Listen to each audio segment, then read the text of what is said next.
Quatrième lettre de Sénèque à Lucilius. Poursuis comme tu as commencé et fais toute diligence, afin d'avoir plus de temps à jouir d'une âme bien ordonnée, bien réformée. Tu trouves à la vérité une jouissance dans ce travail même de réformation et de mise en ordre, mais qu'il est plus vif le plaisir de contempler son âme toute lavée et étincelante. Tu n'as certainement pas oublié quelle fut ta joie lorsque, dépouillant la toge prétexte, c'est-à-dire la toge des enfants, tu revêtis la toge virile avant d'être solennellement conduit au forum. Ce sera bien autre chose le jour où tu auras dépouillé ton âme d'enfant et où la philosophie t'aura fait passer au rang des hommes. Jusque-là, c'est non pas l'enfance, mais, constatation plus pénible, une mentalité d'enfant.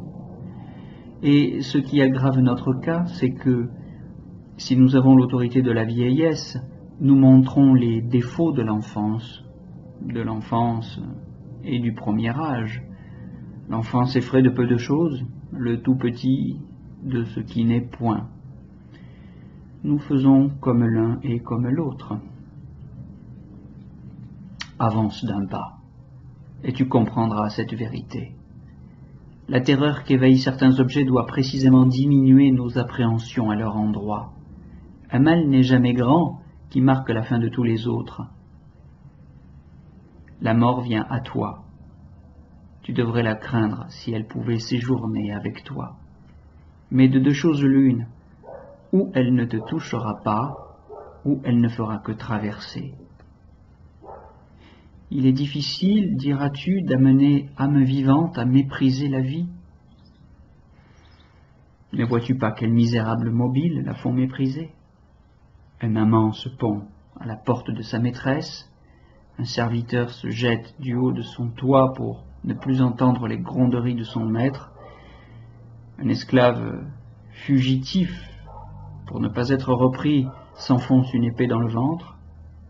Penses-tu que la vertu n'accomplira pas ce qu'accomplit l'excès de la peur?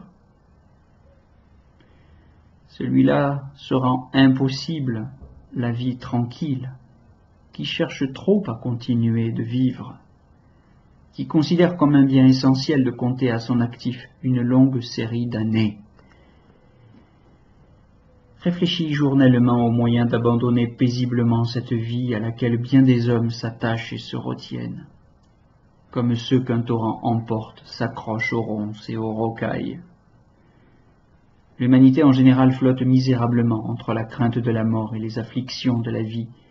Ils répugnent à vivre et ils ne savent pas mourir. Rends-toi donc la vie heureuse en abdiquant à son égard tout souci. Les seuls biens qui accommodent leurs possesseurs sont ceux à la perte desquels il a su préparer son âme. Or il n'est pas de perte moins rude à sentir que celle qui ne peut être suivie de regret. C'est pourquoi fais appel à ton courage. Aguerris-toi contre ces disgrâces qui atteignent jusqu'au maître du monde. L'arrêt qui a frappé Pompée émanait d'un roi enfant et d'un eunuque. Crassus a été victime de la cruauté insolente du Parthe. Sur l'ordre de Caligula, l'épide tend le col au tribun Dexter. Caligula livre le sien à Chéréas. La fortune n'élève jamais si haut un homme qu'elle s'abstienne de tourner en autant de menaces les licences qu'elle lui concéda. Le temps est au calme, ne t'y fie pas. Un instant suffit pour bouleverser la mer. Le jour même, sur ces mêmes eaux où il glissait, des navires se sont engloutis.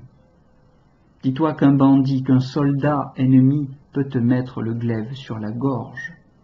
Écartons la supériorité de puissance. Tout esclave possède sur ta personne droit de vie et de mort. Oui, quiconque a fait bon marché de sa vie est maître de la tienne. Passe en revue ces drames domestiques célèbres, ces attentats à force ouverte ou par guet-apens. tu compteras autant de victimes immolées à la colère des esclaves qu'à celle des rois. Que t'importe par conséquent le degré de puissance de l'homme dont tu as peur, puisque le pouvoir d'exécuter ce qui cause ta peur appartient à n'importe qui. Mais supposons que tu sois tombé aux mains de l'ennemi. Le vainqueur t'envoie à la mort. Il t'envoie où ton destin te conduit.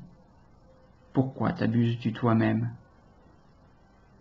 Pourquoi comprends-tu seulement à cette heure la fatalité que depuis si longtemps tu subissais? Eh oui, tu vas à la mort depuis le jour où tu es né. Telles sont dans l'ensemble les vérités que l'âme ressassera, si nous voulons attendre paisiblement cette dernière heure dont la crainte tient toutes les autres en inquiétude. Pour terminer cette lettre, je t'envoie la pensée qui aujourd'hui a mon suffrage. Celle-ci encore, j'ai été l'accueillir dans le jardinet d'un voisin. C'est un riche trésor que la pauvreté réglée sur la loi de la nature. Or, cette loi de la nature, sais-tu à quoi elle borne nos besoins? À ne pas souffrir de la faim, de la soif, du froid. S'il ne s'agit que de chasser la faim et la soif, on n'est pas obligé d'assiéger un seuil superbe pour subir de grands airs sourcilleux, une politesse qui sait elle-même se faire insolente. On n'est pas obligé de courir les mers, de suivre la carrière des armes. Ce que réclame la nature s'acquiert sans peine. La table est toute servie.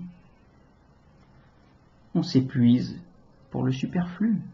C'est le superflu qui nous fait user nos toges dans la vie civile, nous contraint à vieillir sous la tente, nous jette aux rives étrangères. Ce qui suffit, nous l'avons sous la main. Faire bon ménage avec la pauvreté, c'est être riche.